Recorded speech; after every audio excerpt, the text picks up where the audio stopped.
언제나 필승! 반갑습니다. 필승입니다. 최근에 시장이 굉장히 어지럽습니다. 예, 그럴 수밖에 없죠. 예, 트럼프 미국 대통령이 이제 미중 무역 협상을 앞두고, 대략 하루 앞두고, 좀 관세율을 다시금 인상을 하겠다라고 발표를 하면서 이렇게 좀 약세를 부리고 있습니다. 그럼 우리들 이제 투자자 입장에서는 어떤 식으로 대응을 해야 하는지, 그리고 앞으로의 시장이 어떻게 흘러갈지에 대해서 반드시 분석을 하고 넘어가야 됩니다. 그 분석 결과에 이르러서는 이제 우리가 대응 방법을 짜야겠고요. 그 대응 방법에 따라서 이 계좌가 단기적으로든 장기적으로든 굉장히 큰 차이가 날 수 있기 때문에 반드시 분석을 하고 넘어가야 한다는 것을 다들 공감을 하실 겁니다. 그럼 바로 시작하겠습니다. 중간중간에 광고가 나올 수 있습니다. 스킵하지 마시고 끝까지 봐주시면 감사하겠습니다. 저 필승에 대한 후원, 저 필승에 대한 지원이라고 생각해 주시고 끝까지 봐주시길 부탁드립니다. 자, 시작하겠습니다. 먼저 이 미국과 중국의 이런 패권 다툼이 굉장히 치열해지고 있습니다. 사실상 이 협상이라는 것도 무역 분쟁, 이 무역 분쟁에 대한 협상인 거지. 저 필승이 항상 말씀을 드립니다. 이번에 패권의 이제 정말로 정점은 무역도 아니고요, 기술도 아니고요, 금융입니다. 금융. 그러니까 이 미국이 중국의 이 금융시장을 장악하느냐 마느냐에 따라서 이 싸움의 향방이 달라지는 것이기 때문에 우리들은 여기에 초점을 맞춰야 된다. 지금 트럼프나 아니면 중국이 미국 무역 관세 하겠다, 환율 내리겠다, 아니면 환율 통제하겠다 이런 식의 지금 수싸움도 사실상 보여주기 싫을 뿐이고, 이 속으로는 금융을 어떻게 개방시킬 것인지, 혹은 금융을 어떻게 시간을 끌면서 천천히 개방시킬 것인지, 아니면 아예 폐쇄시킬 수 있는 방법이 있는지, 이에 대한 수싸움이 지속되고 있다고 보시면 되겠습니다.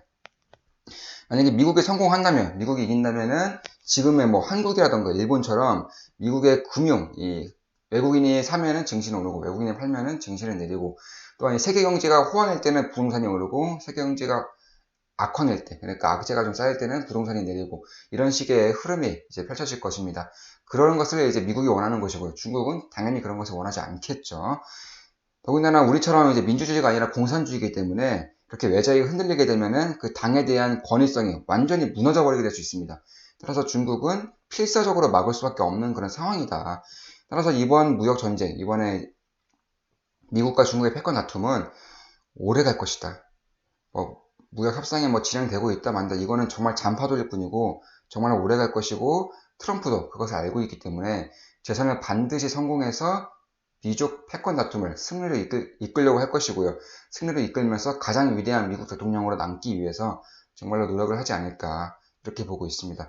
따라서 이런 파도는 잔파도라고 생각하시고 너무 여의치 않았으면 좋겠어요. 너무 금융전쟁으로 지금 퍼지고 있는 것도 아니기 때문에, 아직 시작도 안 했다고 보고 있습니다. 아직 시작도 안 했기 때문에 잔파도일 뿐이다. 여기서 시장을 무너뜨리면 둘 다 시작도 해보기 전에 둘 다 무너지는 것이기 때문에 원하지 않습니다. 미국과 중국 둘 다 원하지 않습니다. 이것을 잔파도로 보시고 마음가짐을 좀 다르게 하신다면은 분명히 좋은 길이 열릴 수 있다라고 제가 필승을 보고 있습니다. 자, 먼저 이 중국 같은 경우는 이 미국 경제의 70%, 대략 미국 경제 GDP의 65%에서 70%가량까지 컸습니다. 그만큼 저번에 그 전에 있었던 일본과의 패권 다툼, 러시아와, 그러니까 소련과의 패권 다툼에처럼 중국을 어떤 식으로 하면은 미국의 아래로 놓을 수 있을까라는 것이 이번 패권 다툼의 핵심이다라고 보시면 되겠고요. 그 정점에는 금융이 있다, 이렇게 보시면 되겠습니다. 물론 소련에서는 에너지가 정점이었고요, 일본은 금융이 정점이었지만, 지금 같은 시대에서는 이제 에너지가 그때처럼 그렇게 큰 역할을 하지 못합니다.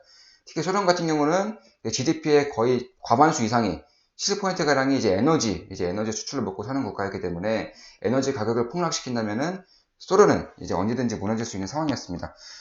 다만 이제 중국 같은 경우는 전혀 그렇지 않죠. 오히려 이 자원 쪽에서도, 에너지 쪽에서도 굉장히 강점을 보이고 있기 때문에 결국에는 지금 전쟁을 할 수는 없죠. 무기로 이제 전쟁을 한다면은 전 세계가 망하는 이제 그런 길로 가는 것이기 때문에, 그게 아니라 다른 방향, 금융이라던가 기술적으로 이제 선회하는 그런 모습을 보이고 있습니다.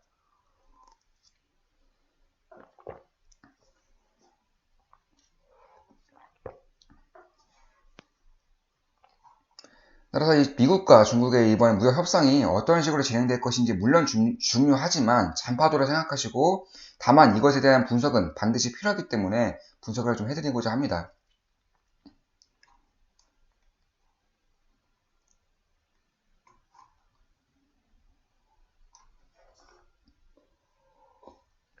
자, 먼저 결론부터 말씀드리면은 둘 다 피하기가 쉽지 않습니다. 이게 어떤 의미냐면 그 미국 같은 경우는 이미 중국의 공산품이 없이는 이 소비자들이, 그러니까 미국 국민들이 생활을 할 수 없을 만큼 이러한 중국에 대한 제조업품들에 대한 그런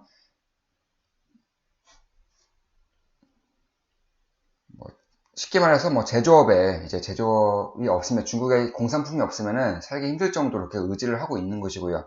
반대로 중국 같은 경우는 이제 그러니까 자유무역 경쟁 시대에 뛰어들었기 때문에 이미 그를 통해서 이제 많은 외화 유출을 하고 있는 상황이기 때문에 결국에는 미국의 달러가 없으면 더 이상은 성장을 할 수 없는 구조까지 와버렸습니다. 그러니까 미국은 중국의 공산품에 이제 많이 의지를 하고 있고요. 중국 같은 경우는 미국의 달러 없이는 더 이상 성장할 수 없는 상황까지 이르렀다. 그러니까 두 국가 모두 이러한 이제 무역 전쟁을 함으로써 피해를 입을 수밖에 없는 것이고요. 그 과정 속에서 누가 더 먼저 수그리느냐, 혹은 누가 먼저 좀 악수를 청하느냐, 누가 더 피해가 단기적으로 커질 것이냐, 이 싸움이 될 것이다. 이렇게 보시면 되겠습니다. 먼저 트럼프의 이런 트윗을 보자면, 그러니까 트럼프가 이번에 미중 무역 협상을 앞두고 강수를 두는 내용을 보자면 이제 2천억 달러에 대한 보복 관세를 10%에서 25%로 인상을 하겠다라고 발표를 했습니다. 따라서 기업들의, 이제 중국 같은 경우는 이제 기업들의 부채라던가 아니면 기업들의 뭐 비리, 뭐 재무제표 조작이라던가 분식회계라던가 이러한 악재가 지속적으로 터지고 있는 상황입니다. 내부적으로 지속적으로 터지고 있는 상황인데, 그에 더해서 트럼프가 이제 미국 대한 물품에 대해서, 미국에 이제 수출을 하는 그런 물품에 대해서 보복관세를 10%에서 25%까지 인상을 해버리겠다고 발표하면서 중국은, 특히나 이 중국의 기업 경쟁에는 굉장히 안 좋아질 수밖에 없는 그런 상황이 왔다라고 보시면 되겠습니다. 그래서 이런 것을 보자고 한다면은, 특히나 이 중국 같은 경우는 올해 이제 미중무역 협상에 대한 기대감을 가장 많이 먹으면서 가장 급등을 한 그런 나라의 증시이기 때문에 더욱더 피해를 볼 수밖에 없다. 이렇게 보시면 되겠습니다. 이에 따라서 중국 같은 경우는 이민은행이 이제 5월 15일을 기준으로 중국의 중소은행을 대상으로 이제 은행의 지급 준비율을 인하를 하겠다라고 추가 이제 부양 정책을 바로 밝혔습니다. 그러니까 이번엔 미중 무역 협상이 잘 안 될 것에 대비해서 미리부터 이런 부양 정책을 하나 더 써놓는 겁니다.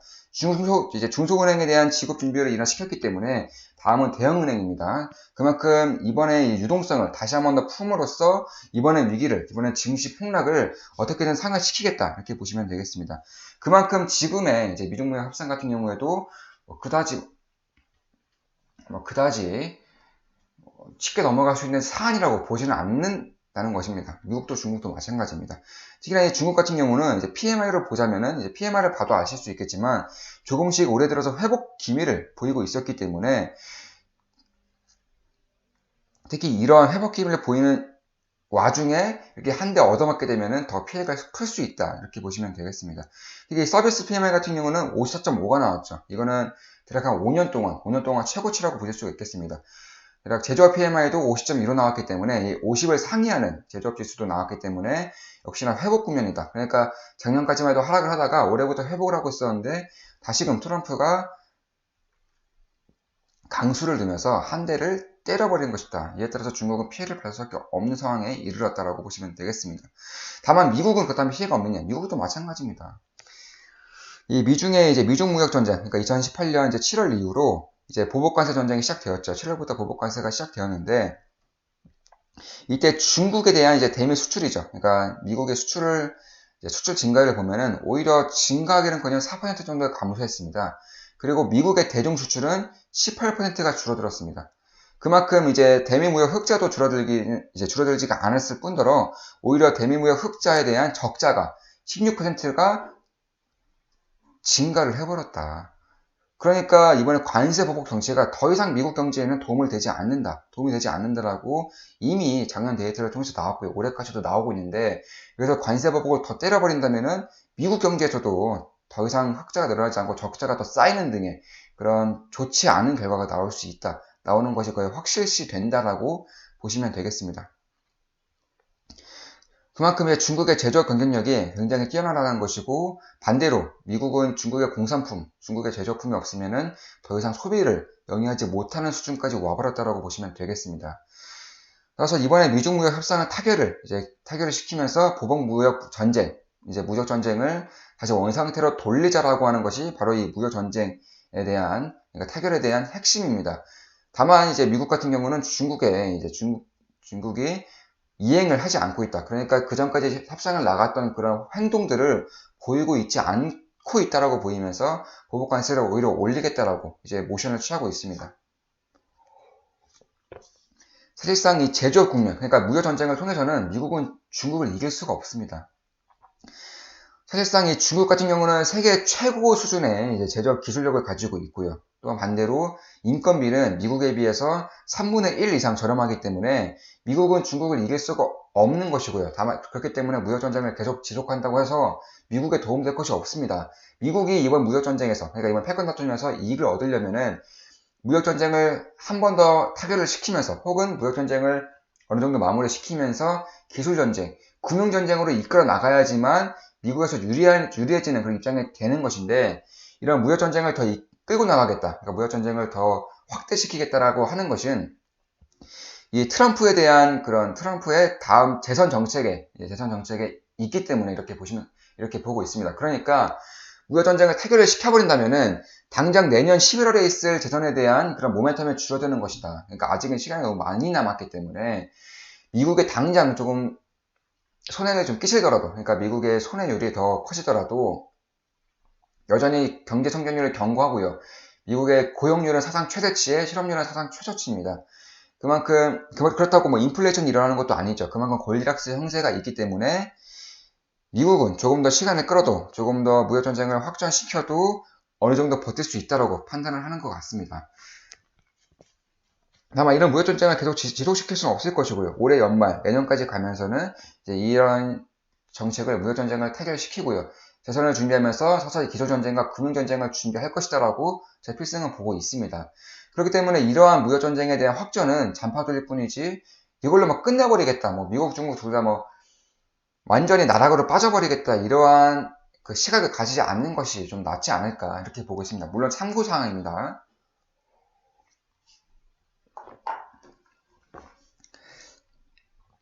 그렇기 때문에 이번에 미국과 중국, 뭐 무역전쟁이 확전된다 하더라도, 설사 이번에 좀 안 좋게 끝난다 하더라도 잔파 돌릴 뿐이지 언젠가는 끝날 전쟁이고요. 그 다음으로 기술전쟁, 금융전쟁까지 이어나가야 하기 때문에 미국으로서도 그렇게 시간이 많지는 않습니다. 이미 무역전쟁을 지속할수록 경제가 더욱더 좀 좋아질 것이 없다, 오히려 좀 악재로 쌓이고 있다는 것을 이미 작년과 올해의 데이터를 통해서 다 나오고 있는 그런 상황입니다. 따라서 오히려 중국은 시간을 끌수록 유리한 부분이 있고요. 무역전쟁에 있어서는요, 미국은 시간을 끌수록 불리해질 수 있다라고 이렇게 좀 생각하실 수가 있는데, 사실상 중국도 유리한 것은 아닙니다. 미리 말씀드렸다시피 중국 기업들에 대한 부채라던가 회계 이슈, 재무 이슈 등이 점점 커지고 있기 때문에 미국에 대한 이런 관세까지 먹어버린다면 기업 경제에 있어서 타격이 좀 있을 것입니다. 따라서 미국도 중국도 미국도 무역 전쟁은 둘 다 이익이 없다, 실이 있을 뿐이다. 따라서 이러한 전쟁을 길게 끌고 나갈 수는 없다라고 저 필승은 보고 있습니다. 따라서 이번엔 트럼프의 언급은 이제 10일에 대한 시행을 위한 이제 행정조치가 제대로 준비 안 되어 있었고요. 특히나 제대로 준비가 안 되어 있다고 판단되기 때문에 조금 더 시간을 끌려고 하는 것이 아닌가. 그러니까 재선 정책, 이 재선을 위해서는 조금 더 시간을 끌어도 된다라고 생각을 하는 것 같습니다. 특히나 이번에 데이터가 워낙에 좋게 나왔기 때문에 미국 경제에 대한 호조세도 있고요. 또한 고용률이라던가 실업률이 사상 최고로 좋기 때문에 이러한 확전을 조금 더 유지하고자 하는 그런 의도가 있을 것이다라고 보고 있는 겁니다. 그래서 미국과 중국에 대한 무역 전쟁은 결코 뭐 확전된다고 하더라도 뭐 길게 끌고 나갈 것이 아닙니다. 뭐 많이 이슈가 커져봐야 작년 10월, 11월, 12월 정도입니다. 그 정도는 다 이미 한번 버텨봤기 때문에, 또한 그때도 저 필승이 분석 자료라던가 분석 정보를 꾸준히 영상으로서 업로드를 시켜드리기 때문에 이번에도 저 필승에 대한 영상을 좀 보시면서 대응을 하신다면은 뭐 스무스하게 넘어갈 수 있지 않을까, 이렇게 보고 있습니다. 진짜 위기, 진짜 금융위기라던가 이러한, 아니면 투자자에 있어서 위기는 이렇게 악재가 겹겹이 쌓였을 때 나오는 것이 아니라 오히려 좀 내년 미국의 대선이 끝나고 정말로 거리낌 없을 때, 그때 좀 나올 수도 있다라고 제 필승은 보고 있습니다. 그 전까지 적어도 지금은 아니다라고 제가 보고 있는 것입니다. 잔파 돌릴 뿐이다라고 예상을 하고 있는 겁니다. 따라서 이번에 만약에 좀 확정이 된다거나 한다면은 사실상 개인 투자자들이 이것을 좀 제대로 보기가 쉽지가 않죠. 그러니까 트럼프라던가 중국의 시진핑에 대한 속내를 알 수가 없기 때문에 이런 미중 무역 전쟁을 좀 신경을 쓰기보다는 오히려 이 중국에서 이제 모든 제품을 생산하고 있는 뭐 애플이라든가 아니면 대부분의 제품을 생산하고 그 매출이 중국 쪽으로부터 나오는 반도체 업체들, 미국의 반도체 업체들의 주가를 본다면 이번 미중 무역 전쟁이 어디를 향하고 있는지에 대해서 좀 가늠할 수 있을 것입니다. 애플과 미국의 반도체 업체들이 주가가 만약에 계속적으로 하락을 하고 추세를 깬다? 그럼 미중 무역 전쟁을 더욱더 악화일로로 가는 것이고요. 반대로 이 애플과 미국의 반도체 기업들의 주가가 반등을 한다는 것은 그만큼 태갈점에 다가왔다라고 생각을 하셔도 큰 무리가 없을 것이다라고 보고 있습니다. 자, 이것으로 이번에 미중 무역 전쟁에 대한 미국과 중국의 패권 다툼에 대한 분석을 해드렸습니다. 구독, 좋아요, 알림 설정, 정모양 클릭해주시면 감사하겠습니다. 필승이었습니다. 필승!